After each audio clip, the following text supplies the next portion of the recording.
John Carter, great to see you. Thanks for joining us. So first, you are not clearly in your home office. So where exactly are you? Are you sneaking into the office? Is that even allowed? Where are you? Yeah. I thought I'd come into the Newbury office just for just for a change of scenery and remember what some of this broadcast equipment actually looks like, because I don't have any at home, much to my wife's pleasure. Right. Right. Exactly. So what is to your left? What are all the bright buttons? Yeah. So this is the Maverick panel. So it's part of the Kahuna switcher range. So I'm just sat here in the demo suite today over one of our leading products that's in the portfolio, and it's being used everywhere across the globe.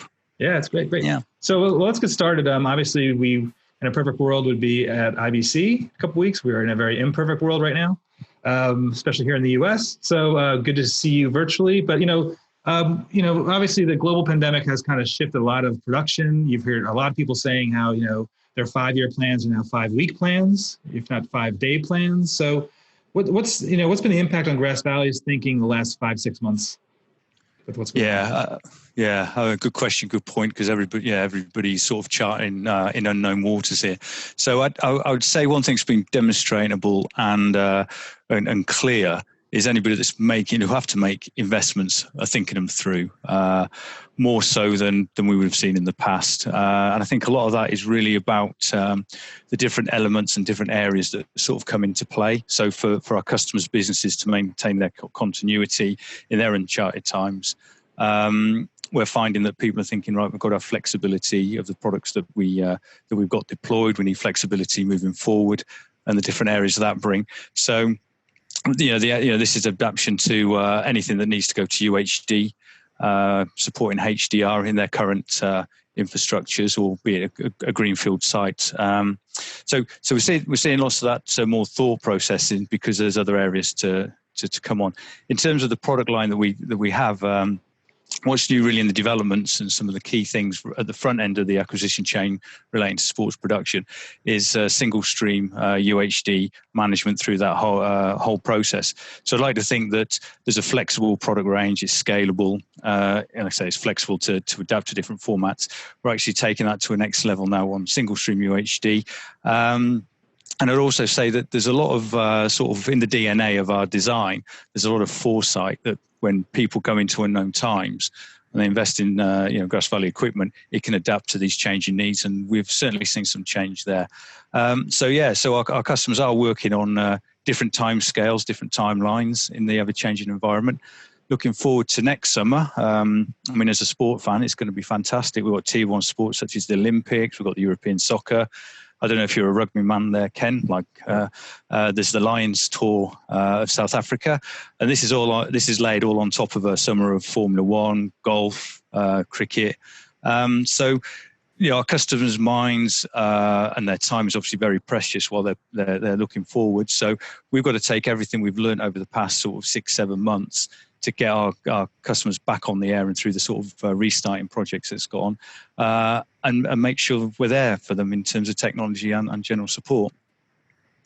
Yeah, are you and this isn't on our list of questions, but I'll quiz you. I'm amazed at kind of what's been going on with sports since March. If you think back to how dark things were, I mean, they're still not that great now, but there was was Bundesliga going to make it? Was EPL going to make it? Was the US leagues going to make it? What's your sense on how the industry is done as far as the sports industry, and then the role that you as a vendor play in making sure that all happens and that we are on air with sports, and it gives some hope and optimism for next year? Yeah, I think my personal view, and probably one across the company, is I've been mightily impressed. And I've seen our technologies, the innovation in our technologies implemented at times in certain ways that it might not have been on the foresight of the way that we wanted it to be deployed or saw it at the time of when we committed to the development stuff. So it's been really, really, again, impressive that people have gone around to get the games on and to produce them and get them seen. So from a fan's perspective, putting it straight forward, it's worked. And that's going to have a knock-on effect to the new normal of the world and how people will keep producing sports. So prime examples, actually this Maverick panel, like I'm sat in front of now, we've seen one of the big things about this is you can lay it out anyhow you wish. And we've seen some deployments where the TD or the director will actually cut the cameras on a soccer game.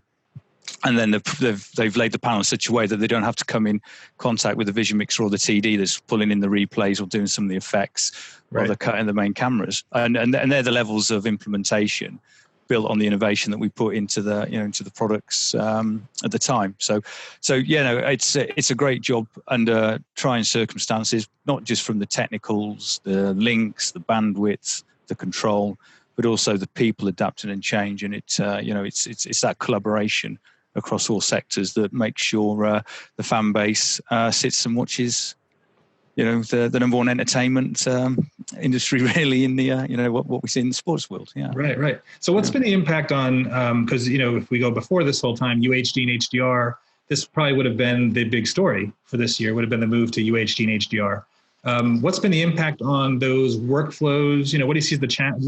How does it become more challenging to work in UHD and HDR in this new environment?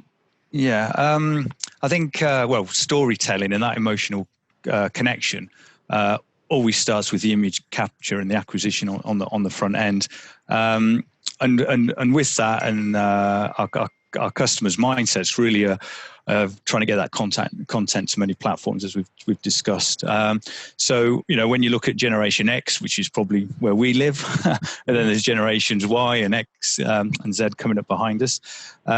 They're used to consuming their content and getting a high quality product and the action produced at the front end, and letting that be distributed to those means is pretty priority and key. Being quite on it with that. So in terms of the technologies around support that, one of the big pieces of news that the Grass Valley released this year was a whole new camera platform, the LDX 100. And it's a ground up design of a camera, or maybe I should say sensor out, of a camera platform for capturing full UHD resolution, not just at single speed but also at super slow-mo. So the whole sensor design, the sensor block is all new, and it produces superior color and resolution that's right at the front of the stage there. That camera platform, or the sensor itself, is a 2/3 inch sensor. The camera supports a B4 mount for obviously the lenses that we require in sports, and the storytelling is there. Acquisitions formats that it captures is PQ, HLG, and S-Log3. So some of the benefits now is we can have the same sort of camera platform with the same sensor technology for the super slow-mo placements around the stadium, the pitch, whatever, as well as the sort of the regular single speed acquisitions.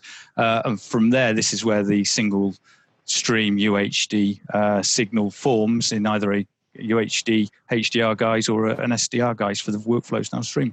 Sure. Well, I know that it also has 3x slow-mo support, and I did a conversation with some directors earlier this year. And when there's no audio, or like real loud fan audio, and there's no fans, the emotion really has to kind of come through the images, right? Because you just don't have that sort of energy to kind of play off. What's your sense on the 3x super slow-mo, what that means, and just this platform in general? It's amazing to see how we have camera platforms now, no longer just new models, but it's a platform. So how does that factor into things, the 3x slow-mo? Yeah, I mean, again, it's Formula One. If you look at Red Bull's Verstappen, he runs into the pitch at 1.9 seconds pit stop, right, and you've got to capture all of that. And then you're going from one end of entertainment all the way through to, I'm not sure if you're a cricket fan, but 5 days of test match, where there's a lot of there's a lot of filling in that has to happen between the plays. And for 5 days, I think the directors and the producers, the guys do an absolutely phenomenal job to keep your attention. Right. For from 11 o'clock in the morning till 6, 7 o'clock in the evening, with cricket. So the advantages that the slow-mo brings to that is the storytelling and the details, and you may cite cricket as a slow sport, but underneath the surface from the production side, there is so much that's going on to keep that entertaining. And it is the brilliance. And going back to the last point of getting sport back on air, watching cricket over the past few test matches, phenomenal jobs. And super slow-mo is obviously key to capture that emotion of the players. And I would have said once the crowds as well, but hey, let's see what 21 brings us, right? right, exactly. I have done 3 days of Ashes in Birmingham, 3 full days of tests. So I'm a baseball fan, so I like my sports slow too. So, so obviously, the biggest trend going on is this whole move towards remote production. You guys had some amazing introductions earlier this year of virtualized technologies. So let's kind of maybe put everything into context of AMP and sort of what the strategy is going forward as far as virtualization, remote production, all these new ways that people are going to be handling production. Yeah. Okay. So, well, just starting at the acquisition side, from the LDX, one of the big parts of stories that rolls into however you're going to process your video and wherever your people are going to hang to do that. It's basically an IP connected camera, so it's a full media node device that can hook into a network. So you can see its transmission layer now as an IP link. So it is a standalone IP device, obviously supporting the 2110 standards, and that's what we call in the business as native IP. That level of connectivity, and of course it supports the MMOS 05 and 04 standards. Not forgetting 07 for Talion over the network. So yeah, benefits that is there's no need now to have a base station or the XCU. So that starts playing into the green agendas. You're not needing rack space in trucks or facilities to do the control of that camera.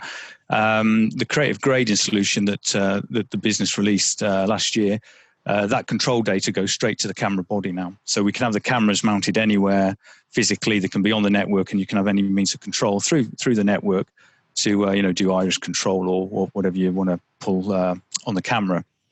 So that's getting that single stream UHD link back. The next part of that is the record side and the replays with the live touch. So anything that's instant replays or creating playlists, sharing them, that's all happening with live touch with around the same strategy. And then obviously switcher product, the developments that are going on Kahuna and the K-frame. They're all falling in line with the UHD single stream story. The new K-frame XP is an uncompromised solution. So if it's working in UHD or HD, the feature set's basically the same. So this is where we've got the continuity of changing some of the infrastructures depending how our customers need to move, be it IP based or SDI based or 12 gig SDI based, but also never forgetting the precious operators where they live in the production chain, be it either in replay or in front of the monitor stuck in production. They're using the tools right. On that side. So that's where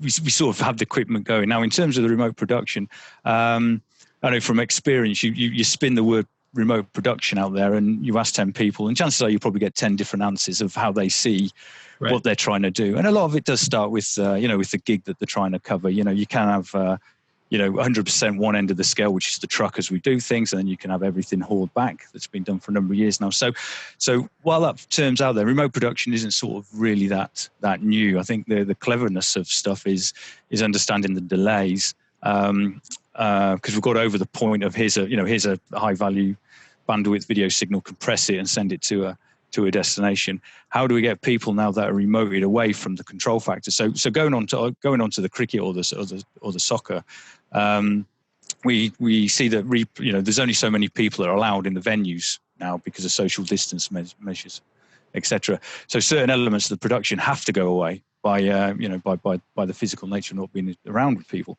So the control from the heads, or the control head, or the panel, or however you want to phrase it, you've got to allow for the control data transfer, if you like, or the speed and the latencies of having a remote control. And this goes back to the point of has the soccer worked? And the answer is simply yes, because when you're expecting a replay from the reverse angle to the super slow mo, catching the emotion, it's happening, and nobody's really noticing any of the difference there. So in terms of that remote production message, you sure understand the video delays, understand the distances.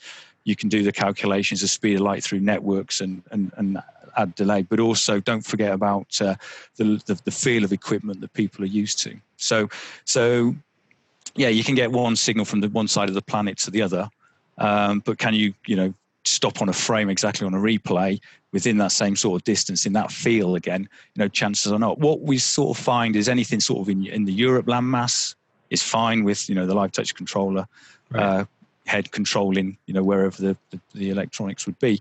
And again, electronics could either be centralized in the trucks that are driving around the venues or back into a central location. So that whole layer is like being ripped off and it's being deployed in a totally different sort of non-traditional way, which is probably good for some guys because they don't have to be at one end of the country on a Saturday afternoon doing the graphics, and then they have to be on the other side of the country for the Sunday games doing the graphics. So there's good benefits on that way, and again, going back to what we've been watching over the past few weeks, it works.